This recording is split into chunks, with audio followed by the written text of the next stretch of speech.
बहुत ठीक है। मतलब ये गुण मान लो कभी पीएससी के इंटरव्यू में पहुंचो, है ना, तो दो चीजों से बचना है। एक, प्रश्न ध्यान से सुनो, और जवाब गलत ऐसे जल्दीबाजी में ना, ऐसे होशियारी मारने के लिए कि पता चला एकदम प्रश्न आया नहीं तपाक से उत्तर देना है, ये बहुत बार खतरनाक हो जाता है। प्रश्न को पहली बात तो you have to be a good listener, हर जगह, केवल इंटरव्यू की बात नहीं, हर जगह की बात। क्लास में बैठे हो तो भी अच्छा लिसनर होना चाहिए, कहीं डिबेट में भाग ले रहे हो तो भी अच्छा लिसनर होना चाहिए, कहीं सभा में बैठे हो तो भी अच्छा लिसनर होना चाहिए। अच्छा लिसनर होना चाहिए, क्योंकि अच्छा लिसनर जो होगा वही चीजों को समझ कर, परख कर फिर सही उत्तर या सही रिस्पॉन्ड करेगा। लेकिन मान लो इंटरव्यू में सवाल तुमसे पूछा गया और तुम्हें उत्तर नहीं पता, तो तुम्हारे पास इंटरव्यू में आप ऐसा भी नहीं है कि आपसे प्रश्न पूछा गया, तो अब सामान्य तौर पर स्टूडेंट कैसे कैसे रिएक्ट कर सकते हैं। पूछा, अरे पहले तो पूरा एकदम मतलब ट्रेनिंग लेके ऐसे करके बैठा है ना, ऐसा बैठा है जैसा, क्योंकि जाहिर सी बात है सब सीखोगे और कि ड्रेस कैसा होना चाहिए, बैठने का पोस्चर कैसा होना चाहिए, ठीक है, इस तरह से बैठा है। अच्छा, एक और चीज, बैठते समय अगर ये गलती कर दिए तो खत्म हो गया, बॉस हो गया ना। अच्छा, बैठते समय कुछ लोग ऐसे बैठते हैं ना, ये भी सही नहीं है, ये आपके संकुचित स्वभाव को प्रदर्शन करता है साइकोलॉजी की भाषा में ना। तो अब आप कुछ ऐसे बैठे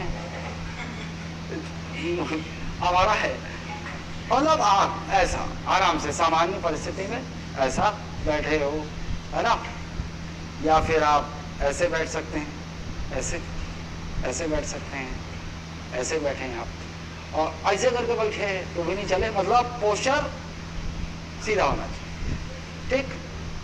अच्छा, अब कुर्सी सामने रखी, पता चला ऐसे करके टिक के बैठे हो, आराम पसंद है साला, ये वो भी नहीं चलेगा ना। तो बहुत बारीकियां होती हैं जिसको लोग ऑब्जर्व करते हैं। ऐसे बैठे हो आप, बढ़िया, मतलब ट्रेनिंग ले लिया, दिमाग में बैठा लिया, ऐसे बैठना है, और प्रश्न उधर से आया और नहीं पता, और तुरंत अचानक जैसे प्रश्न मालूम नहीं है, ऐसे करने लगे, या फिर ऐसे करते, सब नेगेटिव है। मतलब आपको कॉन्फिडेंस इतना होना चाहिए और प्रेजेंस ऑफ माइंड, दो चीजों की बहुत आवश्यकता होती है। एक तो कॉन्फिडेंस, आत्मविश्वास, और प्रेजेंस ऑफ माइंड, जो सेकंड भर में आपको निर्णय दे दे कि क्या करना चाहिए, निर्णय कर दे। प्रश्न पूछा, आपके पास ज्यादा से ज्यादा 2 सेकंड है रेस्पॉन्ड करने के लिए ना, प्रश्न खत्म हो गया। तो कई बार क्या होता है पता है, स्टूडेंट प्रश्न नहीं समझ पाते तो क्या फिर क्या जताने की कोशिश करते, सॉरी सर सुना नहीं प्रश्न, सॉरी, वो समय लेते हैं तो उनको समझ में आ जाता है, साला होशियार बन गए हैं, समय ले रहे हैं मतलब सोचने के लिए। तो आपके पास है कोई रिएक्शन नहीं, प्रश्न का उत्तर नहीं बताना, माफ कीजिएगा सर इसका जवाब मुझे नहीं पता है, मतलब वो जो जवाब भी जाएगा आत्मविश्वास से जाएगा ना। लेकिन मान लो आप 2 सेकंड में आपके मुख से आपने जवाब निकाल दिया और आपको जवाब देते देते एहसास हो गया गलत दे दिया, तो भी मैं बता दे रहा हूं, तो भी कि आपको एहसास हो गया कि आपने जवाब गलत दे दिया, इसका मतलब ये नहीं ये चेहरे में एक्सप्रेशन आ गई, अब तो गड़बड़ हो गई, कैसे करूं, वो भी नहीं, आप जवाब दे रहे हो और गलत हो गया। मतलब उसने पूछ लिया कि भाई क्या बता सकेंगे कि संविधान के किस अनुच्छेद में केंद्र और राज्य के बीच विधायी शक्तियों का बंटवारा है। सर 8वीं अनुसूची में है, और देते ही पता लग गया आपको गलत बोल गए, है ना, कोई हड़बड़ाना नहीं है। माफ कीजिएगा सर 7वीं अनुसूची है, ह्यूमन एरर हो सकता है। वो आपसे इंटरव्यू ले रहा है तो उसमें आपके केवल ज्ञान की परीक्षा नहीं ले रहा है, आपके पूरे व्यक्तित्व कैसा है उसका परीक्षण है। तो बिल्कुल वो भी आत्मविश्वास के साथ, और वहां हड़बड़ी नहीं दिखनी चाहिए कि गलत हो गया दही अब का हो, ऐसा नहीं। माफ कीजिएगा सर 7वीं अनुसूची है है ना, और गलत बोल दिए मान लो और तब भी तुमको ध्यान नहीं आया, तो उधर से जरूर वो क्रॉस करेगा। उधर से तुमने गलत बोल दिया 8वीं अनुसूची, तो क्या आप बता पाएंगे 7वीं अनुसूची का संबंध किससे है? वो जरूर करेगा क्रॉस। तो आप बोलेंगे सर 7वीं अनुसूची में केंद्र, और अब ऐसा नहीं बोलना कि अब वहां माफी मांग रहे उस प्रश्न के लिए। भाई उसने दूसरा प्रश्न पूछा है आपसे और आप के चेहरे का एक्सप्रेशन बदल गया कि आपने इससे पहले प्रश्न का उत्तर गलत दिया। तो आपने क्या किया, सर माफ कीजिएगा पिछले प्रश्न का उत्तर 7वीं अनुसूची था, ये भी गलत है ना। आप क्या करेंगे, आपने प्रश्न पूछा गया 7वीं अनुसूची में क्या है, तो आपने जवाब दे दिया सर 7वीं अनुसूची में केंद्र और राज्य के बीच विधायी शक्तियों का बंटवारा है। उसको मौका बोलो तो वो पूछेगा तुमको। अभी तो आपने कुछ देर पहले 8वीं अनुसूची पूछी गई तो आपने यही बताया था। सर माफ कीजिएगा उस समय मुझे याद नहीं आया। मतलब प्रेजेंस ऑफ माइंड। तो ये छोटी छोटी बातें ना लोग इसको नजरअंदाज करते हैं। तब तुमको पता है 150 नंबर में किसी को 120 नंबर मिलता है, किसी को 50 नंबर, 70 नंबर बहुत होता है, 60 नंबर बहुत होता है। खड़े हो, बैठे हो इंटरव्यू में। अकबर का बाप कौन था, मतलब ऐसा नहीं बोलेगा अकबर का बाप कौन था। अकबर के पिता कौन थे, हुमायूं ना। लेकिन आपको याद नहीं है क्योंकि थोड़ा आप हो सकता है ना इंटरव्यू में थोड़ा आप डरे हुए हो, सहमे हुए हो, लेकिन आपको अपना डर और वो जो सहमे हुए हो वो प्रदर्शित नहीं होना चाहिए, प्रदर्शित बिल्कुल नहीं होना चाहिए। तो अकबर के पिता आप पता चला ले सारे तो कखा गगा वाले सवाल बोला याद नहीं आते, बोला याद नहीं आते। नहीं कुछ नहीं, आपको 2 सेकंड में निर्णय लेना है। अकबर का पिता कौन था आपको याद नहीं आया, आपको पता लग जाएगा 2 सेकंड में। माफ कीजिएगा सर याद नहीं आ रहा। अब यहाँ पर आपने जेन्युइन उत्तर दिया, माफ कीजिएगा सर याद नहीं आ रहा है। वो बोलेगा क्या आपको पता नहीं, आपने पढ़ा नहीं? नहीं सर पढ़ा तो है लेकिन फिलहाल याद नहीं आ रहा। जेन्युइन उत्तर, तो जेन्युइन उत्तर की भी कदर की जाती है। और अकबर का बाप कौन था ये तय थोड़ी करेगा तुम डिप्टी कलेक्टर बनोगे कि नहीं। क्या करना है मेरे को अकबर के बाप से। तो अकबर का बाप या फिर छोटी छोटी जो ये चीजें हैं वो समझते हैं वो लोग कि भाई ये सब पढ़ा हुआ है तभी तो मेंस और क्लियर करके आया है, बस वर्तमान समय में उसे याद नहीं आ रहा। तो प्रेजेंस ऑफ माइंड और कॉन्फिडेंस ये दोनों का संयुक्त उपक्रम ही आपको इंटरव्यू में बाकी अन्य लोगों से सबसे अलग कर देता है ना। और तुमको मैं बता दूं इंटरव्यू की कोई तैयारी नहीं होती है।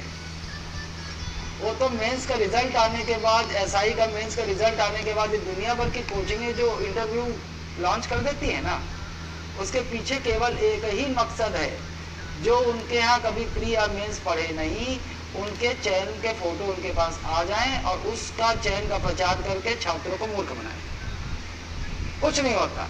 इंटरव्यू की तैयारी कुछ और विशेष होती ही नहीं है। इसी तैयारी के दौरान आप इतने परिपक्व हो जाते हो ना, आप धीरे धीरे, मतलब जैसे मैं अभी बात कर रहा हूँ इसी तरह मैं किसी और मुद्दे पर बात करूंगा और आप स्वयं तैयारी करते करते इतने परिपक्व हो जाओगे कि इंटरव्यू की कोई अलग से क्लास होती ही नहीं है। लेकिन क्या होता है कि मेंस चयनित हो गए, अब आप कोई चांस नहीं लेना चाहते।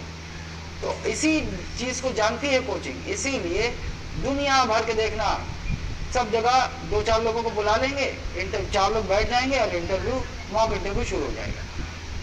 फ्री रख देंगे, फ्री मॉक इंटरव्यू या बहुत निम्न फीस, तुमको जहां मौका मिलेगा जाओगे, 7 जगह जाओगे, 8 जगह जाओगे, ठीक। उससे क्या चाहोगे तुम, कॉन्फिडेंस आए मेरे को, लेकिन वो कॉन्फिडेंस तुमको आएगा, लेकिन कोचिंग उससे कहीं ज्यादा उसका गलत इस्तेमाल करती है। वही हमारे चयन, चलो कहाँ पहुंच गया, ये बात समझ में आई। लीक से हटकर थोड़ी बात हुई, लेकिन अभी आपके दिमाग में एक चीज, सबकॉन्शियस माइंड में एक चीज चली गई है। यहीं से आपकी इंटरव्यू की तैयारी सबकॉन्शियस माइंड में शुरू हो गई। कोई अलग से कोई क्लास नहीं होती है ना। और ये भी मैं बता दूं कि आप क्या सोचते हो ऐसा जरूरी नहीं कि वो गलत है, दुनिया पूरी दुनिया ये बोल रही हो कि वो गलत है, लेकिन आप उसके विरुद्ध सोचते हो तो आप गलत हो, इसका मतलब ये नहीं होता। आप सही हो यदि किसी मुद्दे पर, तो आपके पास उसे सिद्ध करने के लिए तर्क होने चाहिए। तो आप सही हो, फिर पूरी दुनिया गलत हो जाएगी, है ना। तो इंटरव्यू, कहीं का भी कोई इंटरव्यू हो, एक बात का विशेष ध्यान रखिएगा, आपकी अपनी राय पूछी गई है तो आपको अपना राय बताना है, आपको अपने विचार देने, और वो विचार आपका मौलिक होगा।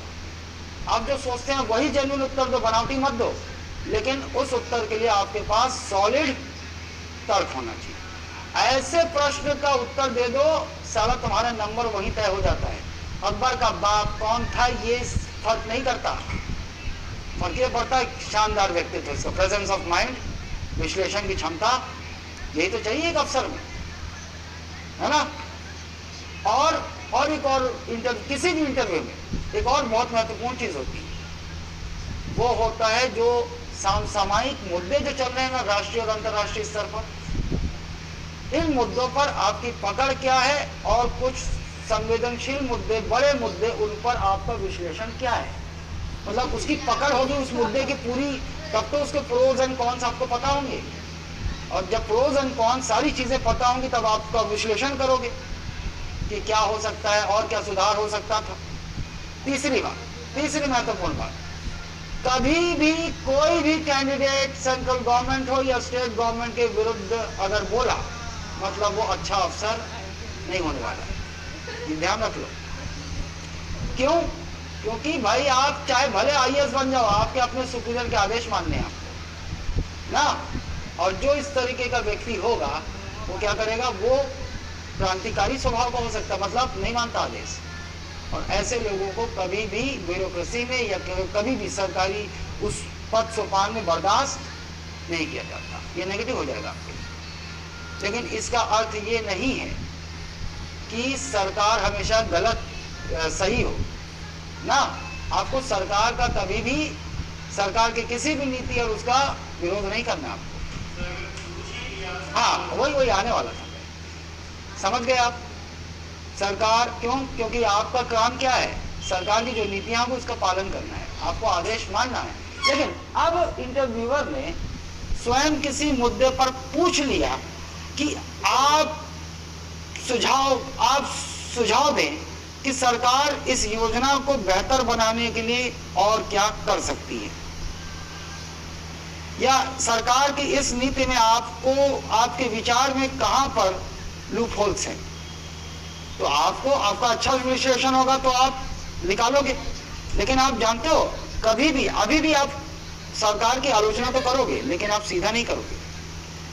आप कैसा बोलेंगे कि सरकार की ये योजना निश्चित तौर पर बहुत उत्तम योजना है, लेकिन मुझे लगता है कि अगर इसकी बजाय यहाँ पर ऐसा होता तो ये योजना जो है और अधिक प्रभावशील होती, और ज़्यादा से ज़्यादा